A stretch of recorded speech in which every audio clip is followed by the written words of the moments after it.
कोई अ, बहुत बीमार हो गया है, ठीक है, और वो आईसीयू में है।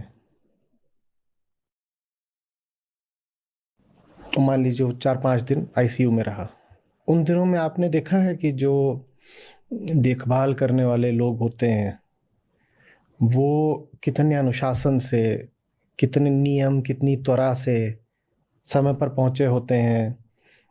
जो भी दवा है या अन्य सामान है वो सब वो कर रहे होते हैं। और 5 दिन बाद जो व्यक्ति है ये बेहोशी से वापस आ जाता है। डॉक्टर कहते हैं कि हालत अभी नाजुक है लेकिन बेहतर हो रहा है। उसके बाद आपने गौर करा है कि इन्हीं लोगों का रुख कैसा होता है? थोड़ा ढीले पड़ जाते हैं।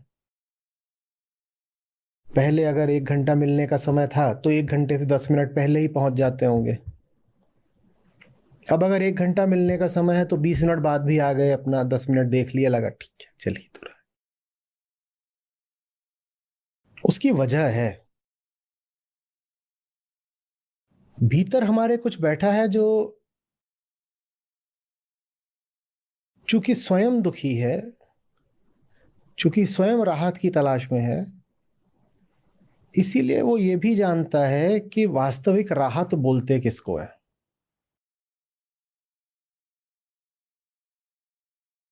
वो वास्तविक राहत जब वो किसी तक नहीं पहुंचते देखता तो उसका उत्साह क्षीण पड़ जाता है।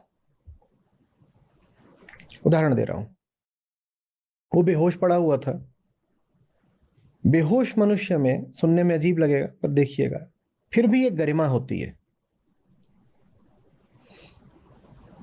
जब कोई बिल्कुल मौत के दरवाजे पड़ा होता है, मन करता है उसे वापस खींच लाओ। एक भाव होता है भीतर की जैसे कोई नया जीवन शुरू हो जाएगा। मर तो ये लगभग गया ही है, इसको जिला लाएं क्या, वापस नया जीवन शुरू हो जाएगा। वो बेहोश पड़ा है ना, अभी उसमें एक स्तर की गरिमा है।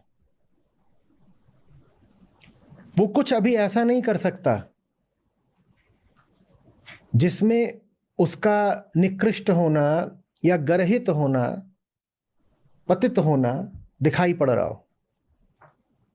आप जी जान से उसकी सेवा करते हो, 5 दिन बाद उसे होश आ जाता है, वो उठ गया है और उठ के वो पहली चीज ये पूछ रहा है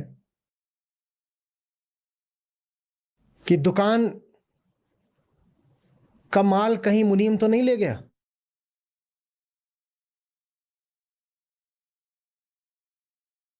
कि शेयर मार्केट का क्या हाल है, कि घर वाली पिंकी जिस लड़के से मिलती थी मुझे 5 दिन बेहोश पाकर उसके साथ तो नहीं बैठ गई। और जो उम्मीद थी कि इसको मौत से छुड़ा लाऊंगा तो एक नई जिंदगी शुरू होगी, वो उम्मीद चकनाचूर हो जाती है। वो जब तक बेहोश था फिर भी उसकी एक गरिमा, एक डिग्निटी थी। जैसे ही वो आंख खोलता है पाते हो कि इसके लिए इतनी मेहनत कर रहे हैं क्या।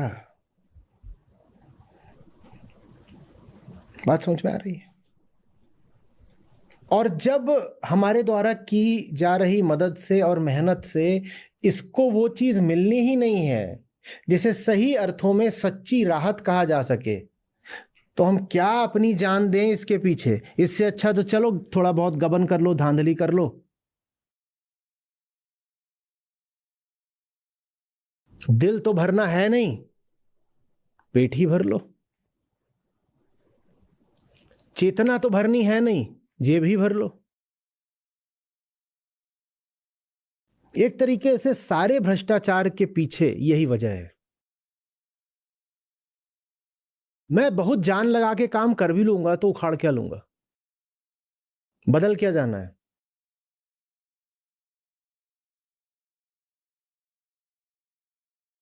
जो कुछ भी नहीं करते,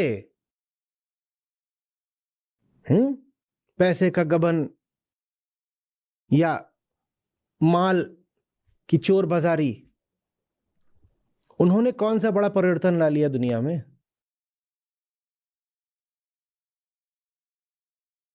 तो हमारी जो पूरी व्यवस्था ही है ना, जो पूरी भौतिक और सतही व्यवस्था है, भ्रष्टाचार उसको एक भ्रष्ट जवाब है। भ्रष्टाचार भी एक तरह का विद्रोह है, पर भ्रष्ट विद्रोह है। भ्रष्टाचार कह रहा है कि तुमने बताया था कि वेलफेयर स्टेट है, India is suppose to be a welfare state, और कोई भी इसमें इकाई हो, सरकारी या गैर सरकारी, उसका उद्देश्य क्या होता है? वेलफेयर। और हम सब भली भांति जानते हैं कि वेलफेयर हो नहीं रही है, क्योंकि वेलफेयर तो हमारी ही नहीं हो रही ना, हम ही गवाह हैं कि वेलफेयर नहीं हो रही। हमारे ही भीतर खोखलापन है एक, जिसको पता है कि कुछ बदल तो रहा नहीं है। तो हम कहते हैं जब बदलना कुछ है ही नहीं, तो हम अपना घर क्यों भूखा रखें? चलो माल उठा करके अपने ही घर भर लो।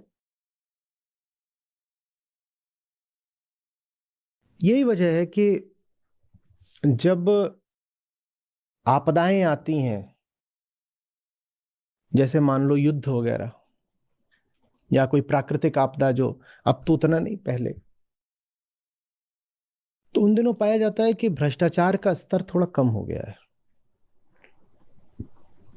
लोगों को थोड़े समय के लिए ही सही जीने का कोई सही उद्देश्य मिल जाता है। वो कोई वास्तव में सही उद्देश्य नहीं है, पर जिस उद्देश्य के लिए हम साधारण हालातों में जी रहे होते हैं, उससे थोड़ा ऊपर का होता है।